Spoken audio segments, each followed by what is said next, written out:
अस्सलामुअलैकुम, welcome to CA Shergarh. आज हम स्टार्ट करने जा रहे हैं एफएससी बायोलॉजी एमसीक्यूज़ और ये एमसीक्यूज़ हम यूनिट वाइज अटैम्प्ट करेंगे। आज पहली वीडियो है। पहली वीडियो में हम सेल स्ट्रक्चर एंड फंक्शन के 25 एमसीक्यूज़ अटैम्प्ट करेंगे। तो आपने हर एक क्वेश्चन के स्टेम को केयरफुली रीड आउट करना है और इसके साथ जो ऑप्शन है सारे ऑप्शन पे गौर करना है। इसके बाद जो सही है उस पर टिक लगाना है। बिस्मिल्लाहिर्रहमानिर्रहीम। Question 1, The association of more than one ribosome with a single molecule of mRNA complex is called। कहते हैं कि एक mRNA है, इसे एक mRNA के साथ बहुत सारे रिबोसोम्स अटैच है। mRNA एक, जबकि इसके साथ रिबोसोम बहुत सारे अटैच हैं। तो इसको हम क्या कहेंगे? ऑप्शन की तरफ चलते हैं। Option A polypeptide. पॉलीपेप्टाइड तो नहीं है क्योंकि पॉलीपेप्टाइड ये अमीनो एसिड का चयन होता है। ऑप्शन बी पॉलीसोम, तो बिल्कुल ये ऑप्शन बी करेक्ट है, इसको हम पॉलीसोम कहते हैं। लेकिन ठहरिए, तीसरे ऑप्शन को भी चेक करें। ऑप्शन सी में है पॉलीरेबोसोम। जब बहुत सारे रेबोसोम mRNA के साथ अटैच हो जाए इसको हम पॉलीरेबोसोम बी कहते हैं। तो ऑप्शन सी भी करेक्ट है। तो यहाँ पे हमारे पास करेक्ट आंसर क्या हुआ? करेक्ट आंसर है ऑप्शन डी, यानी both option B and C are correct. आपने जल्दबाजी से काम नहीं लेना, हर एक क्वेश्चन के सारे ऑप्शन को चेक करना है। चलते हैं क्वेश्चन 2 की तरफ। क्वेश्चन 2 है elementary particle are. Elementary particle क्या है? इनमें से एलिमेंट्री पार्टिकल कौन से है? एलिमेंट्री पार्टिकल ये माइटोकॉन्ड्रिया, ये फॉर एग्जांपल माइटोकॉन्ड्रिया, ये माइटोकॉन्ड्रिया की वो क्रेस्टी है, ठीक है, ये इनर मेम्ब्रेन में क्रेस्टी है, ठीक है। तो क्रेस्टी में से यहाँ पे जो है ये लोकेटेड होते हैं, ये इनर मेम्ब्रेन की तरफ, अंदर मैट्रिक्स की तरफ यहाँ पे ये लोकेटेड होते हैं। और ये एलिमेंट्री पार्टिकल इसको हम ऑक्सीसोम बी कहते हैं। और ये एलिमेंट्री पार्टिकल ये एटीपी के सिंथेसिस में मदद देते हैं, ये एटीपी सिंथेसाइज करती हैं। तो कहते हैं कि यहाँ पे एलिमेंट्री पार्टिकल क्या है? एलिमेंट्री पार्टिकल F0NF2 ये तो नहीं है, F1NF2 ये F1 तो है लेकिन F2 नहीं है, तो ये ऑप्शन बी गलत है। सी ऑप्शन है E0NF1, तो E0 तो है ही नहीं, तो ये ऑप्शन भी गलत है। तो लास्ट रह गया F0NF1, तो बिल्कुल F0NF1 पार्टिकल को हम एलिमेंट्री पार्टिकल कहते हैं और इसको ऑक्सीसोम भी कहते हैं। ये माइटोकॉन्ड्रिया के क्रिस्टी में पाए जाते हैं और क्रिस्टी में अंदर की तरफ पाए जाते हैं। चलते हैं तीसरे क्वेश्चन की तरफ। Question number 3, prokaryotic cells have which architectural region. Prokaryotic cell में कौन से आर्किटेक्चरल रीजन होते हैं?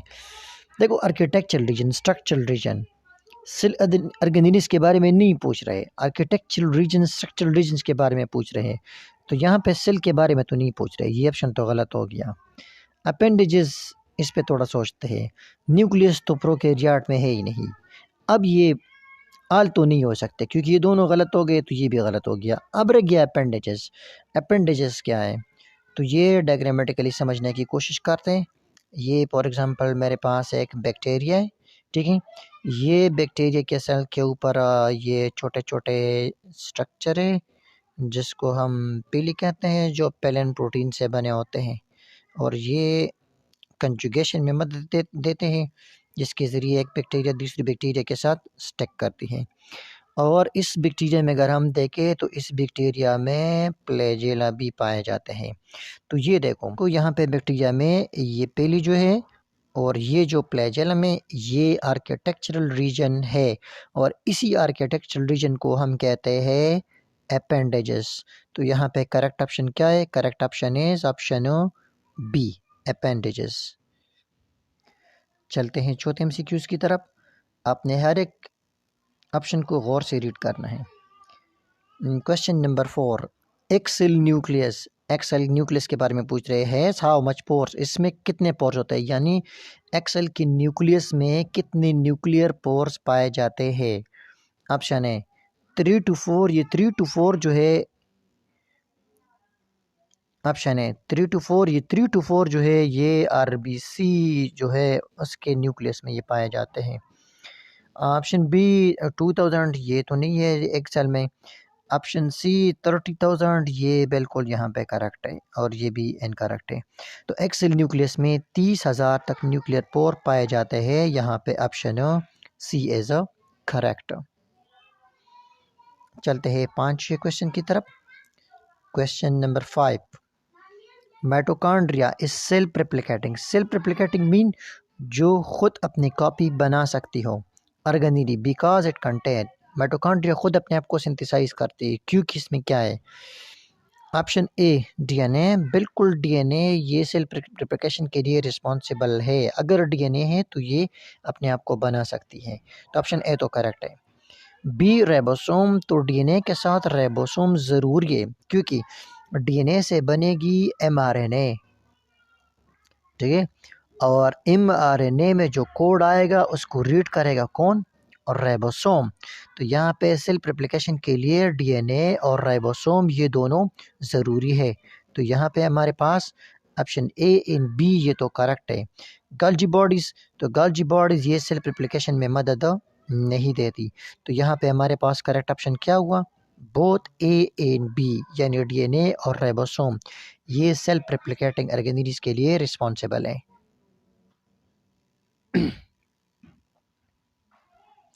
Question number 6, which of the following is self replicating organelle. इसमें से कौन से ऑर्गेनेल जो है ये सेल्फ रेप्लिकेटिंग है, यानी अपने आप को रेप्लिकेट कर सकते हैं। और राइबोसोम ये तो रेप्लिकेट नहीं कर सकता, इसको न्यूक्लियोलस सिंथेसाइज करता है। माइटोकॉन्ड्रिया ये तो अभी हमने पढ़ा कि माइटोकॉन्ड्रिया के अंदर अपनी डीएनए है, अपना राइबोसोम है, तो ये सेल्फ रेप्लिकेटिंग है। प्लास्टिड, प्लास्टिड ये प्लांट में पाए जाते हैं और प्लास्टिड भी सेल्फ रेप्लिकेटिंग है क्योंकि इसके अंदर भी अपनी डीएनए और राइबोसोम्स पाए जाते हैं। तो यहाँ पे हमारे पास करेक्ट ऑप्शन क्या है, option D. Question number 7, an example of protein synthesize by pre ribosome. आपने पढ़ा होगा कि राइबोसोम्स दो तरह के होते हैं। एक वो राइबोसोम्स जो रफ एंडोप्लाज्मिक रेटिकुलम के ऊपर पड़े होते हैं, ठीक है, और एक वो राइबोसोम जो न्यूक्लियस में स्कैटर्ड पड़े हैं, ठीक है। तो क्वेश्चन में आपसे पूछती है कि ये राइबोसोम्स इसमें से कौन से प्रोटीन को बनाता है। तो यहाँ पे एक की पॉइंट है, वो की पॉइंट क्या है जो आप लोगों ने याद रखना है, वो पॉइंट क्या है, ये हमारे पास रफ एंडोप्लाज्मिक रेटिकुलम है।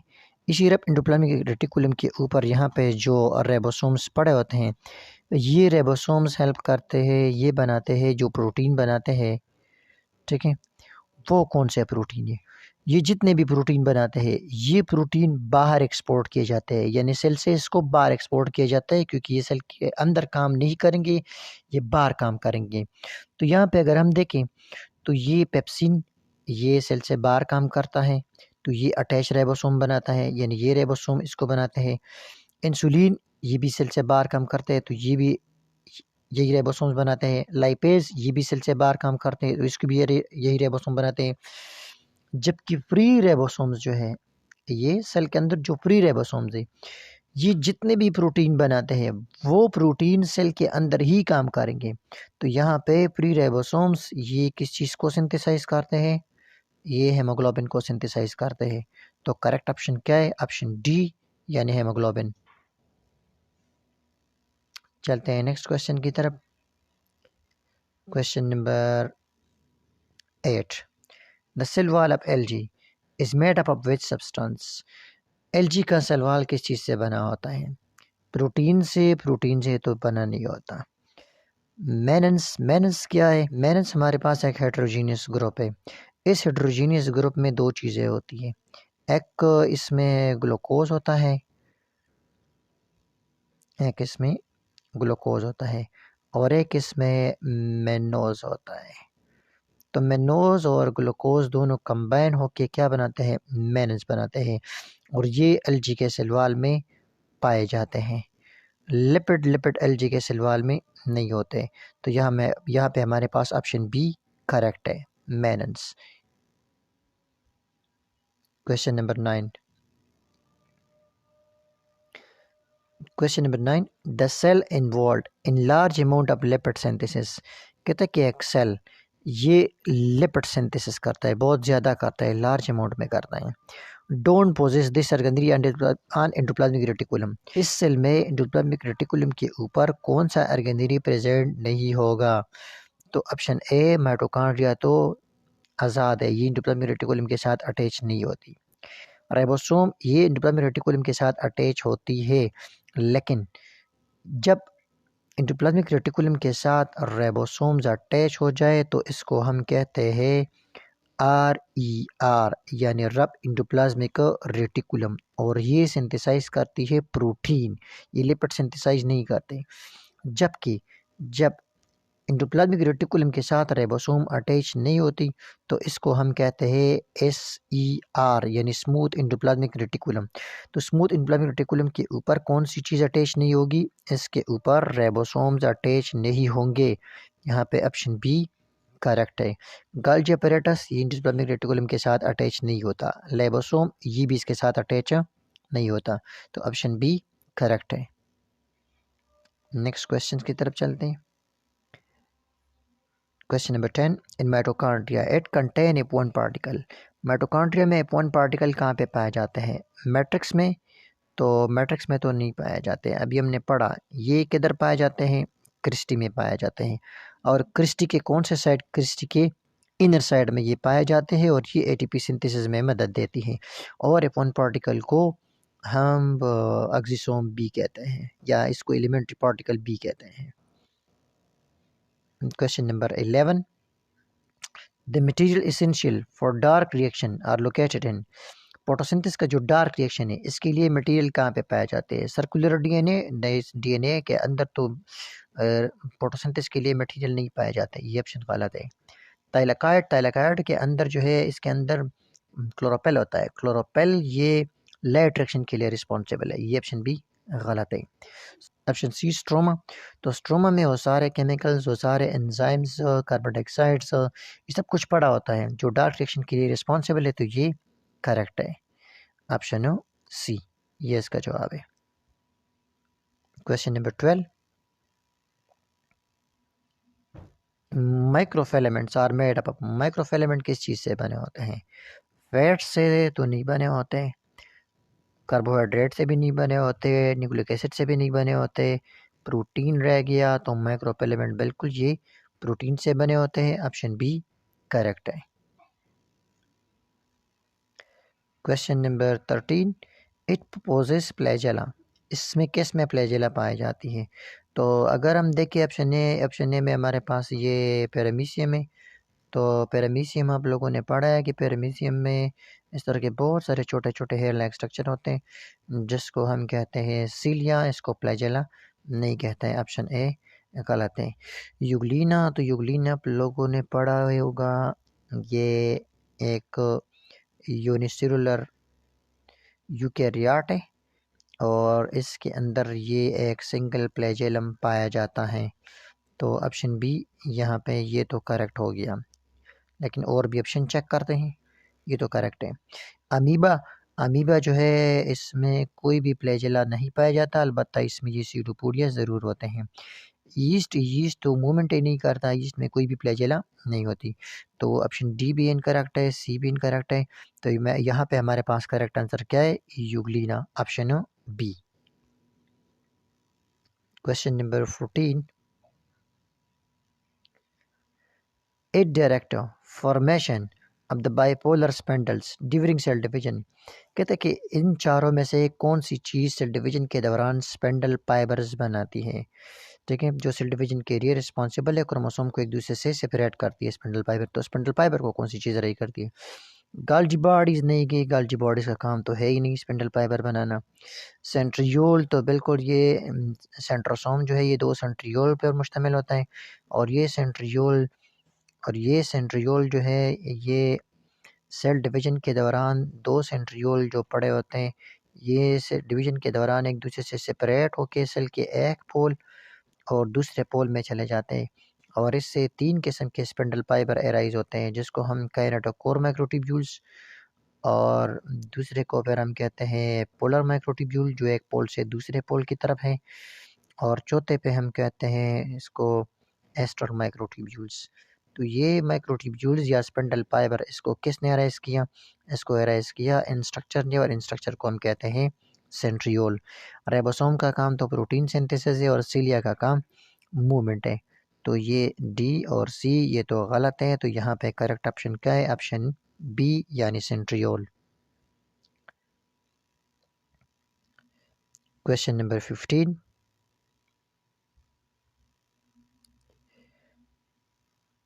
इन human cells which lack nucleus. Human cell में इसमें से किस में न्यूक्लियस नहीं होता? लिम्फोसाइट्स, इसमें इर्रेगुलर शेप न्यूक्लियस होता है। RBC, mature RBC, young RBC में न्यूक्लियस होता है, लेकिन जो मैच्योर आरबीसी है उसमें न्यूक्लियस नहीं होता। तो ये ऑप्शन तो करेक्ट है। मोनोसाइट्स, न्यूट्रोफिल्स, ये भी वाइट ब्लड सेल है और इसके अंदर न्यूक्लियस पाया जाता है, जबकि आरबीसी में न्यूक्लियस नहीं होता। तो ऑप्शन बी करेक्ट है। क्वेश्चन नंबर 16,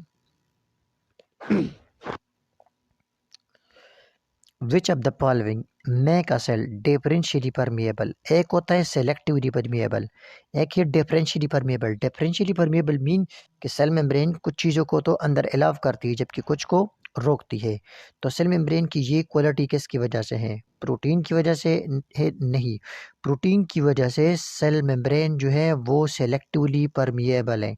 ये ऑप्शन गलत है। कार्बोहाइड्रेट कोई परमेबिलिटी प्रोवाइड नहीं करता, ये ऑप्शन बी गलत है। ये सरफेस मार्कर के तौर पे काम करती है। लिपिड जो है, लिपिड चूंकि पोलर है तो ये पोलर चीज़ों को अलाउ करती है, नॉन पोलर को अलाउ नहीं करती। तो लिपिड जो है ये सेल मेम्ब्रेन को डिफरेंशियली परमिएबल बनाती है। तो यहाँ पे हमारे पास करेक्ट ऑप्शन क्या हुआ? करेक्ट ऑप्शन हमारे पास है ऑप्शन सी यानी लिपिड। लिपिड में का cell differentially permeable. No membrane surround in this organelle. कहते हैं कि इसमें से कौन सी ऑर्गेनरी के इर्द गिर्द मेम्ब्रेन नहीं होता? लाइसोसोम, इसके इर्द गिर्द तो सिंगल मेम्ब्रेन पाया जाता है।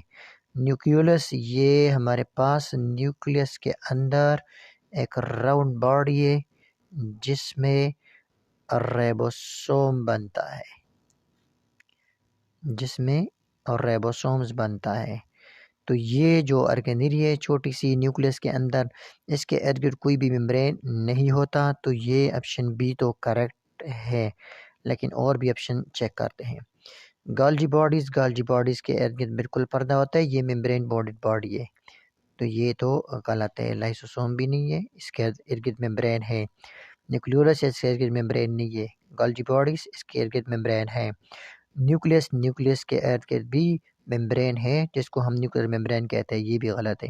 तो हमारे पास करेक्ट ऑप्शन हो ऑप्शन बी है nucleolus. Question number 18, it actively synthesise ribosomal RNA. ये रेबोसोमल आरएनए को एक्टिवली सिंथेसाइज करती है। न्यूक्लियोप्लाज्म, तो न्यूक्लियोप्लाज्म तो नहीं है, न्यूक्लियोप्लाज्म में न्यूक्लियस के लिए कंटेंट पड़े होते हैं जो रिक्वायर्ड है। न्यूक्लियोलस, न्यूक्लियोलस के अंदर क्या बनता है? न्यूक्लियोलस के अंदर सिंथेसाइज होता है राइबोसोम, और इसी राइबोसोम्स के अंदर पाया जाता है आरएनए, और उसी आरएनए को हम कहते हैं आरएनए यानी राइबोसोमल आरएनए। और ये राइबोसोमल आरएनए क्या है? ये बिल्कुल एक्टिव होती है। तो यहाँ पे हमारे पास ऑप्शन बी ये करेक्ट है, ऑप्शन बी करेक्ट है। चलते हैं नेक्स्ट क्वेश्चन की तरफ। Question number 19, in each chromosome centromere possess a disc shape structure. कहते हैं कि ये हमारे पास फॉर एग्जांपल एक क्रोमोसोम है, ये इसका सेंट्रोमेयर है और ये इसके क्रोमेटिड है, ठीक है। तो यहाँ पे कहते हैं कि यहाँ पे डिश शेप स्ट्रक्चर है, ठीक है। तो ये डिश शेप स्ट्रक्चर जिसके साथ स्पिंडल फाइबर्स ने अटैच होना होता है एक पोल और दूसरे पोल से, ये डिश शेप स्ट्रक्चर किस चीज़ से है? ये सैटेलाइट है? तो नहीं, सैटेलाइट तो इसको नहीं कहते। सैटेलाइट तो क्रोमोसोम के ऊपर जो टॉप पे यहाँ पे जंक डीएनए होती है इस तरह, उसको हम सैटेलाइट कहते हैं। तो ये ऑप्शन तो गलत है। काइनेटोकोर, काइनेटोकोर बिल्कुल ये प्रोटीन यहाँ पे जो है डिस्क शेप, इसको हम काइनेटोकोर प्रोटीन कहते हैं। तो ये ऑप्शन बी ये तो करेक्ट है। लॉन्ग आर्म, ये तो क्रोमोसोम के इस आर्म के बारे में बता रहे हैं। शॉर्ट आर्म, ये भी आर्म के बारे में बता रहे हैं। तो यहाँ पे करेक्ट ऑप्शन क्या है? Kinetochore, option B is correct. Question number 20, bacteria possess small DNA other than circular DNA which is called, bacteria के अपनी डीएनए के अलावा इसके अंदर एक छोटी डीएनए और भी पड़ी होती है जिसको हम क्या कहते हैं, इसको हम कॉस्मेट कहते हैं। गलत, कॉस्मेट तो नहीं है। ऑप्शन बी प्लाज्मेट, बिल्कुल प्लाज्मेट ये तो करेक्ट है। लेकिन नेक्स्ट ऑप्शन को भी चेक करें। प्लास्टिड्स ये तो प्लांट में पाए जाते हैं, बैक्टीरिया में नहीं होते हैं, ये ऑप्शन गलत है। स्टेरॉइड ये भी बैक्टीरिया में नहीं पाया जाता, ये भी गलत है। तो यहाँ पे करेक्ट ऑप्शन है ऑप्शन बी यानी प्लाज्मेट। ये फॉर एग्जांपल बैक्टीरिया है और ये बैक्टीरिया की अपनी डीएनए है। तो इसी डीएनए के अलावा यहाँ पे एक और भी डीएनए पड़ी होती है जिसको हम कहते हैं प्लाज्मेट, जो जेनेटिक इंजीनियरिंग में इस्तेमाल होता है। Question number 21, it is responsible for beginning of life of organism. Organisms की लाइफ की बिगिनिंग के लिए ये चीज़ इंपॉर्टेंट है। Question number 1, tissue. टिश्यू तो रिस्पॉन्सिबल नहीं है, ये तो बाद में बनते हैं, ये ऑप्शन तो गलत है। क्वेश्चन नंबर 2, ज़ायगोट, ये जब स्पर्म और ओवा फर्टिलाइजेशन करते हैं तो इससे बनता है ज़ायगोट जो 2n स्ट्रक्चर होता है, और इसी ज़ायगोट से फिर आगे जाके बनता है कंप्लीट ऑर्गेनिज्म। ठीक है, तो ज़ायगोट ऑप्शन जो है ये करेक्ट है। Question number 22, who proposed cell theory. Cell theory किसने पेश की है? सिंकर एंड निकोलसन, इन्होंने फ्लूइड मोज़ेक मॉडल पेश किया है, ये तो गलत है। श्वान एंड श्लाइडन ये दोनों जर्मन बायोलॉजिस्ट थे और इन्होंने सेल थ्योरी को प्रपोज किया था, पेश किया था, ये तो करेक्ट है। लेकिन और ऑप्शन चेक करते हैं। Robert Hooke and Robert brown, Robert Hooke ने सेल को डिस्कवर किया था और ब्राउन ने न्यूक्लियस को डिस्कवर किया था। रॉबर्टसन ने सेल मेम्ब्रेन के बारे में बताया था। तो सेल थ्योरी श्लाइडन और श्वान ने पेश की थी। Question 23, who propose that new cell arise through cell division of pre existing cells. किसने कहा था कि न्यू सेल पहले से मौजूद सेल से वजूद में आते हैं, यानी ओमनिस सेलुला ई सेलुला। ये आप लोगों ने क्लास 9 में पढ़ा होगा। रॉबर्ट हुक, इसने सेल डिस्कवरी किए। रोडल्फ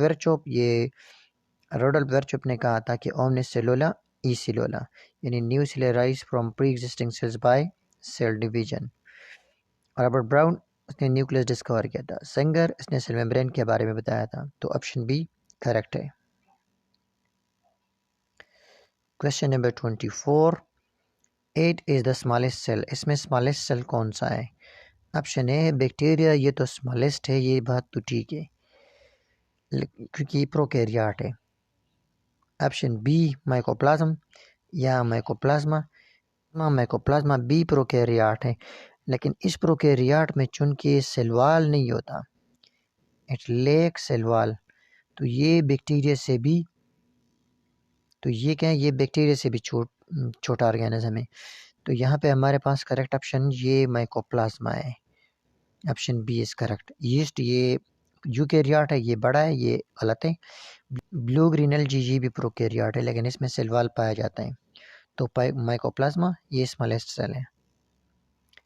question number 25, which structure possesses flagellin protein. इसमें किस में फ्लैजेलन प्रोटीन मौजूद है? मसल फाइबर में तो एक्टिन और मायोसिन और ट्रोपोनिन और ट्रोपोमायोसिन ये पाए जाते हैं, तो ये तो गलत है। फ्लैजेला और ऑप्शन सी पीली में पेलन प्रोटीन है, और फ्लैजेला जो है इसमें फ्लैजेलन प्रोटीन है। तो ये आज के 25 MCQs थे जो फर्स्ट ईयर बायोलॉजी के चैप्टर नंबर 1 से लिए गए हैं। इंशाल्लाह जल्द सेट 2 जो है वो अपलोड होगा। अगर आप लोगों को ये वीडियो अच्छी लगी हो तो कमेंट्स भी करें, लाइक भी करें और अपने दोस्तों के साथ शेयर भी करें। Thank you for watching this video. अल्लाह हाफिज़।